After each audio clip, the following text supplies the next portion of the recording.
Bien, vamos a cambiar de tema para hablar de uno de los nuevos logros legislativos que alcanzó el gobierno esta semana. La primera semana de julio va a comenzar la tramitación de la reforma laboral en el Senado, después de que ayer la Cámara de Diputados aprobara esta iniciativa en una polémica sesión con discusiones bien álgidas. Desde el gobierno y la CUT valoraron este avance, mientras que en la oposición aseguraron que el Ejecutivo no cambia de actitud. En algunos meses se pagarán las consecuencias de una mala reforma, dijeron. Queremos profundizar en este tema, para eso nos acompaña el subsecretario del Trabajo, Francisco Díaz. Subsecretario, gracias por acompañarnos. Buenos días. Hola, ¿qué tal? Buenos días. Subsecretario, ¿satisfecho con la manera en que se resolvió la tramitación? Ayer en la discusión hubo algunos argumentos bien fuertes. Cuéntanos si quedan conformes con la forma en la que sale este proyecto. Sí, evidentemente estamos conformes y aprovechamos de agradecer a todos los parlamentarios de la nueva mayoría, a la diputada Carla Rubilar, a diputados independientes que votaron favorablemente este proyecto, e incluso, fíjate, varios diputados de la oposición que votaron en general en contra, pero que en varios artículos votaron a favor de muchos temas. Entonces, creemos que la idea de reformar la negociación colectiva en Chile está asentada. Creemos que ese ya es un logro importante, no se haya reformado en 35 años, así que eso es lo primero que quisiéramos destacar. En segundo lugar, el proyecto salió con perfeccionamientos, con cambios, rectificamos un par de cosas durante la tramitación, para eso es el trámite legislativo, pero lo relevante es que este proyecto equilibrado, sistémico, se mantiene. O sea, no perdió partes importantes, no se desestimó, no se desequilibró durante su tramitación, así que doblemente conforme. Uno de los temas más polémicos es quizás el tema del reemplazo en huelga, o más bien del no reemplazo en huelga. Y en ese sentido quedó pendiente un artículo que es aquel que define cuáles son las empresas o áreas productivas que no pueden precisamente acogerse a esa huelga. ¿Por qué quedó pendiente? ¿Y cómo se va entonces finalmente a decidir quiénes pueden ir a huelga y quiénes no? A ver, una precisión.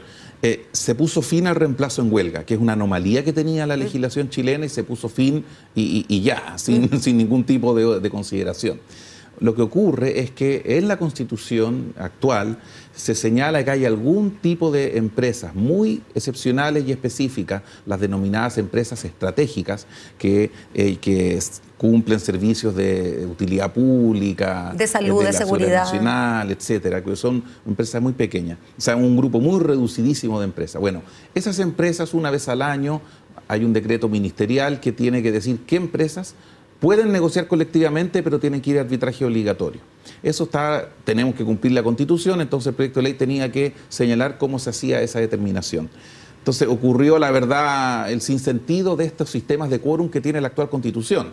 Esta era un artículo que requería un quórum mucho más alto, 67 votos, y esta disposición que estaba regulada en 2 artículos, un artículo no consiguió el quórum, el otro sí consiguió el quórum. Entonces hoy día tenemos el sinsentido que tenemos la mitad de esta disposición aprobada y la otra mitad no. Son, la verdad, las cosas extrañas de esta Constitución que nos obliga a legislar en materias legislativas con quórum casi como si estuviéramos reformando la Constitución. Pero bueno, esperamos en el Senado reponer aquello. Pero, y para cerrar este tema al menos, uno de los temores era el metro, que así como estaba, decía alguien, el metro podría entrar en huelga indefinida. Es que el metro no es parte de esta empresa. O sea que el metro es puede parte acogerse de todas a huelga. Empresas, el metro puede ir a huelga, el metro se establece todo un catálogo de servicios supuesto mínimos, que es distinto, ese es otro tema, pero el metro hoy día no es parte de aquellas empresas estratégicas. Estas empresas básicamente son empresas eléctricas, empresas de suministro de gas, empresas de suministro en general, empresas de agua potable,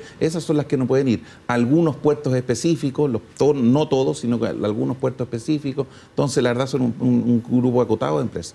Ahora, subsecretario, el contexto económico no parece ser el más favorable como para la aprobación de una reforma. Así al menos lo interpretan los empresarios, que dicen que con la economía está paralizada o está con este crecimiento bajo, al menos para no ser tan dramático, está con este crecimiento bajo en parte por la incertidumbre de las reformas que están impulsando. Y los empresarios han sido súper críticos de esta reforma en particular.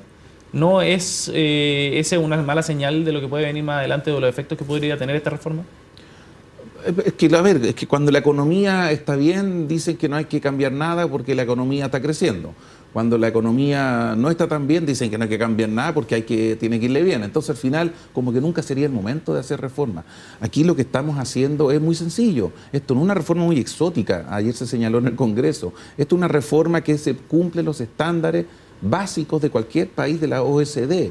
En Perú, en Colombia, no hay reemplazo en huelga y nuestros empresarios siguen invirtiendo en esos países. Entonces, ¿por qué no pensar, ver, mirar bien lo que ocurre en otros países, lo que ocurre en la OECD, lo que ocurre en Latinoamérica y darnos cuenta que sencillamente estamos cumpliendo los estándares internacionales? La legislación chilena en materia de negociación colectiva estaba bajo los estándares internacionales. Ahora, hay maneras de saltarse el no reemplazo en huelga, y estoy pensando, por ejemplo, subsecretario, en estas manifestaciones que ha habido desde algunos operadores del Transantiago, que dicen que en el fondo el gobierno, o sea, ustedes serían los primeros rompehuelgas. ¿Por qué? Porque ellos tienen derecho a ir a huelga, hacen una huelga legal y sin embargo aparecen 225 buses puestos por la autoridad para morigerar, no es verdad, el efecto y el impacto que puede tener en la población. Yo entiendo cuál es el sentido que tiene desde el gobierno y desde la lógica de los usuarios, pero desde la lógica del trabajador que está en huelga, en realidad aparece como, ¿qué importa que yo no tenga derecho a reemplazarme en huelga si al final me reemplazan igual de una manera u otra? No, pero a ver, hay que entender y distinguir. La huelga se le hace a la empresa, la huelga no se le hace a los ciudadanos.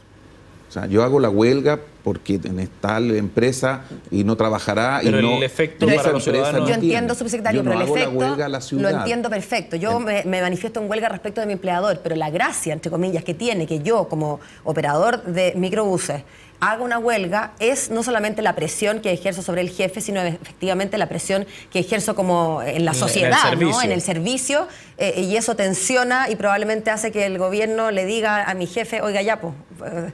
para que se solucione un problema que es a nivel país. Entonces igual aparecen como bypaseados. Uno puede al menos empatizar con esa sensación. No, pero te insisto, la huelga se le hace a la empresa y no se le hace a la ciudad. En este caso puntual que estás hablando, en general en todos los casos, no hay reemplazo en huelga, no puede haber reemplazo en huelga. Si ocurre, si la empresa tiene 100 trabajadores en huelga, reemplaza y trata de trabajar con más trabajadores, bueno, eso se sancionará.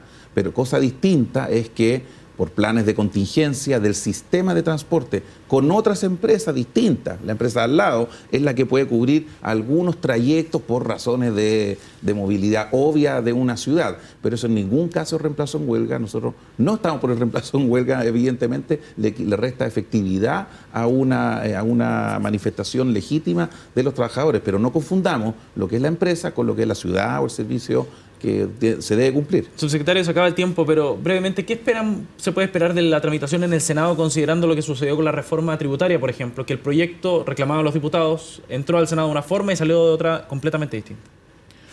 Bueno, mira, nosotros esperamos, hemos tratado de ir haciendo una conversación muy fluida y simultánea con los senadores de la Comisión de Trabajo. Hemos tenido también incluso reuniones con los senadores de la Comisión de Hacienda. Hay aspectos de esta reforma que los ve también la Comisión de Hacienda.